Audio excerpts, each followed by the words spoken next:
Ketika Singapura merdeka, presiden pertamanya adalah Dr. Muhammad Yusuf dan Perdana Menterinya adalah Lee Kuan Yew.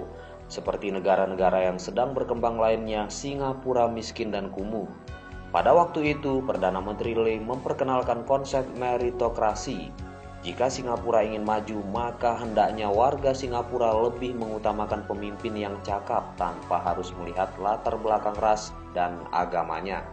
Rupanya, konsep tersebut diterima masyarakat Singapura karena ras Tionghoa dominan dalam ekonomi dan pendidikan, maka warga negara Singapura keturunan Tionghoa lebih dominan di bidang ekonomi maupun pemerintahan. Sebaliknya, ras Melayu semakin pudar perannya. Bahkan, pada sekitar tahun 1975, pemerintah Singapura menghapuskan pelajaran bahasa dan kebudayaan Melayu di sekolah-sekolah Singapura. Bahasa yang diwajibkan pemerintah di sekolah adalah bahasa Inggris atau bahasa Mandarin. Dengan demikian, ras Melayu semakin terpojok. Beberapa pengamat Melayu seperti Hamka mulai mempersoalkan hal ini. Namun Hamka harus menelan pil pahit karena beliau tidak diperkenankan masuk Singapura. Sikap pemerintahan Singapura terhadap warga Melayu menjadi perbincangan hangat ketika keluar kebijakan warga Melayu jika masuk menjadi tentara Singapura hanya dapat mencapai pangkat tertentu. Karirnya tak dapat diteruskan sampai jabatan puncak. Alasannya, warga Melayu diragukan kesetiaannya terhadap negara Singapura. Waktu berjalan terus, Singapura yang semula merupakan bagian dari Kesultanan Johor Melayu kini tampil berbeda. Dengan perkembangan yang sedang dan akan terjadi di Jakarta, banyak yang mempertanyakan apakah Jakarta akan berkembang serupa dengan Singapura? Konsep meritokrasi telah diamalkan mulai dari kasus Lurah Susan, lelang jabatan, dan pernyataan Ahok bahwa agama tak perlu dicantumkan di KTP. Opini bahwa warga kurang mampu harus keluar dari Jakarta semakin kuat. Kenaikan PBB 200% dirasakan beratnya oleh penduduk yang kurang mampu. Mereka pun bersiap-siap keluar Jakarta, pindah ke daerah pinggiran, serta menjual tanah dan rumahnya. Kalau kamu buat kehidupan gak cukup, ya kamu jual dong, begitulah nasihatnya Tempo Hari. Pedagang kaki lima mempunyai atribut yang jelek, mereka dianggap memacetkan jalan dan mengotori Jakarta. Janji manis kampanye dan kontrak politik pro rakyat seakan tak terbukti. Upaya relokasi ke Rusunawa kurang mempertimbangkan kesinambungan pendapatan, sehingga sebagian juga harus keluar dari Jakarta karena tidak mampu membayar uang sewa bulanan.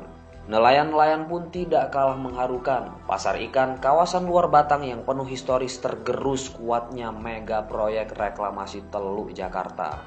Bagaimanakah wajah Jakarta di masa depan?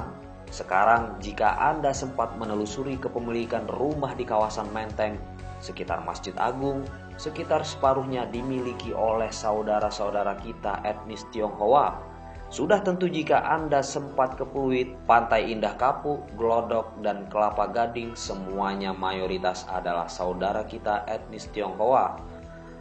Apakah warga pribumi di Jakarta akan menjadi minoritas dan menjadi penonton pembangunan Jakarta yang semakin gemerlap? Termasuk mega proyek reklamasi Teluk Jakarta? Apakah reklamasi teluk bermanfaat bagi warga Jakarta? Yang nyata-nyata sudah dijual oleh Agung Podomoro di Cina dengan kedok investasi, atau hanya bermanfaat untuk segelintir orang tertentu? Apakah Jakarta akan berkembang seperti Singapura yang sebagian besar bisnis kepemilikan gedung dan rumahnya merupakan milik saudara-saudara kita etnis Tionghoa dan warga Jakarta akan terus terpinggirkan? Bagaimana penilaian Anda terhadap Jakarta saat ini dan apa komentar Anda terhadap video ini? Tuliskan argumen Anda pada kolom komentar. Jangan lupa like dan subscribe channel Indonesian Hot News. Semoga Jakarta tidak bernasib seperti Singapura dan semoga pribumi masih tetap berdiri kokoh di negara tercinta ini. Jangan pernah lepaskan sejengkal pun tanah ibu pertiwi ke tangan orang-orang yang tidak bertanggung jawab. Apapun ras kita, tetaplah menjadi orang yang cinta tanah air dan bahu-membahu membangun bangsa ini. Salam Bhinneka Tunggal Ika.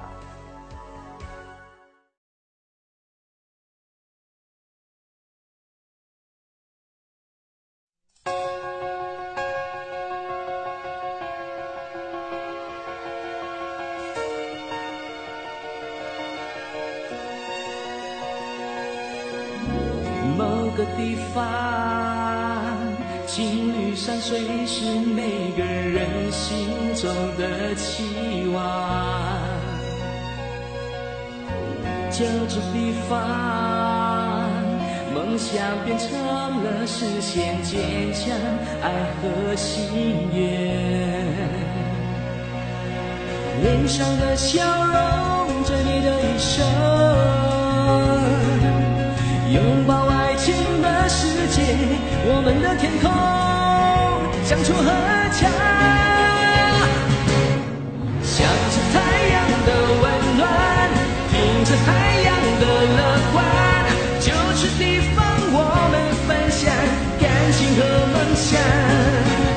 呼吸清洁的空气，我们一起走下去，就这地方 Blue City where the best becomes us。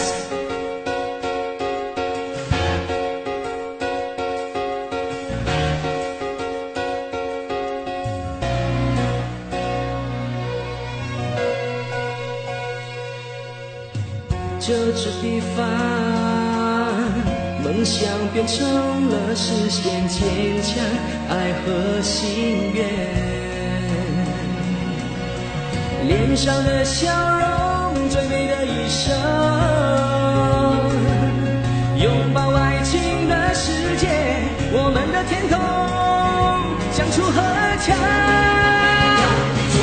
向着太阳的温暖，听着海洋的乐观，就这地方我们分享感情和梦想。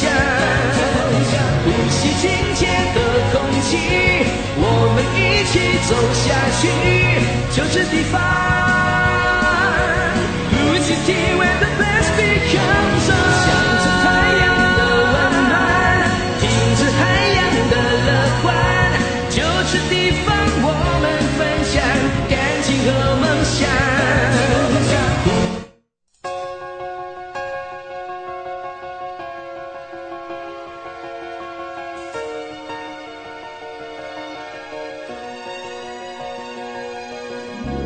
There is a place at the open sea where the blue skies, the sun and green plains.